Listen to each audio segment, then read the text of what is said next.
भागवत संबोधित कर रहे हैं लोगों को, सीधे आपको सुनवाते हैं। परंपरा से अन्य लोगों के पास नहीं है, इसलिए वो भारत से अपेक्षा करते हैं।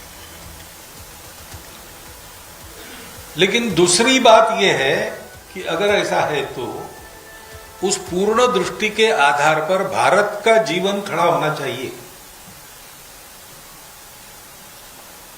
जैसे मैंने कहा कि स्वामी जी ने 8 सूत्र बताए, उन सूत्रों के बारे में कोई दुविधा नहीं है, वो पूर्ण है, वो पूर्ण होंगे। विचार कैसा भी कर लीजिए, कितने भी लोग कर लीजिए, और सनातन अनुभव से आए हुए सत्य के सूत्र है। लेकिन जब उसका भाष्य करने जाते हैं तो भाष्य तो अनेक होते हैं। अब भगवद गीता है, भगवद गीता में क्या है? कर्मयोग है कि भक्ति योग है? अहिंसा का उपदेश है कि हिंसा का उपदेश है? आदि आदि हर आदमी अपने दृष्टि से देखता है, हर आदमी अपने परिस्थिति में सोचता है, हर आदमी अपने काल में उसकी उपयुक्तता सिद्ध करने का प्रयास करता है, तो भाषा अलग अलग हो जाती है। हमारे यहां स्थिति यह है कि जो हमारा पारंपरिक विचार धन है, जो मूल विचार है, उस पर कोई देशकाल परिस्थिति सुसंगत भाष्य पिछले कम से कम 1200-1500 वर्षों से नहीं हुआ। हमारे यहां व्यवस्था थी, शास्त्र होता है, ये शास्त्र है, साइंस अपनी तरह का एक साइंस है। प्रत्यक्ष प्रयोग करके जो हाथ में लगता है उसके आधार पर वो रिकमेंडेशंस होते हैं, उसको कहते हैं शास्त्र। लेकिन लोग अपनी सुविधा देखते हैं। सामान्य आदमी शास्त्रीय दृष्टि से नहीं चलता, अशास्त्रीय दृष्टि से चलता, ऐसा भी नहीं है। लेकिन जो शास्त्र उसके पास आता है वो अपनी सुविधा का बना लेता है, ये उसका स्वभाव है। ये दुनिया भर में सर्वत्र है, केवल अपने यहाँ ऐसा नहीं है, ये लोक का स्वभाव है। लोक और शास्त्र, इनमें प्रमाण कौन है? तो प्रमाण शास्त्र है। परंतु होता क्या है? तो लोक हावी हो जाता है, शास्त्रात रूढ़िर बली, ऐसा कहते हैं।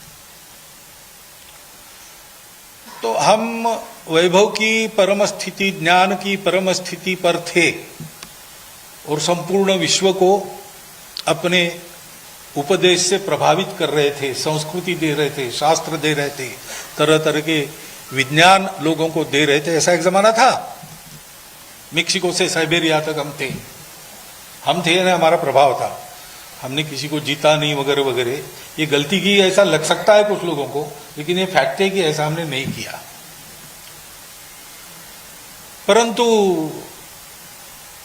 उस समय जो शास्त्र हमारा था, तो बहुत समय हम ऐसी स्थिति में रहे तो हम सुरक्षित रहे और समृद्ध रहे, इसलिए आश्वस्त हो गए। आश्वस्त होने के कारण हमने काल सुसंगत भाष्य के विचार की उपेक्षा की, और फिर लोग अपनी सुविधा का विचार करते करते अपने स्वार्थ का भी विचार करने लगे। तो जो नहीं है वो हमने शास्त्रों का भाष्य किया, जो वास्तविक उसका नहीं है।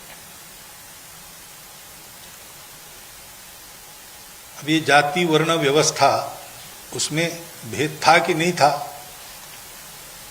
अभी तो सभी संतों ने उडुपी में एकत्र आकर डिक्लेयर कर दिया है कि छुआछूत और ऊंच नीच भाव का हमारे शास्त्रों में कोई स्थान नहीं है।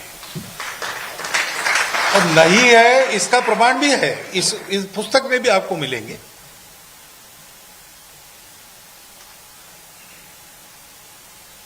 वज्र सूची नाम का जो ग्रंथ है, अशोक घोष का है शायद, उसमें सब अपने सनातन शास्त्र, वेदों सहित वेद, महाभारत, रामायण, इसके प्रमाण देकर कहा है कि ये गलत है। लेकिन समाज में किसी की सुविधा होगी ऐसा चलने में, किसी का स्वार्थ होगा, और बोध चला गया क्योंकि शास्त्रों की उपेक्षा की गई। तो ये जो बोध है वो बोध हम भूल गए। और करते एक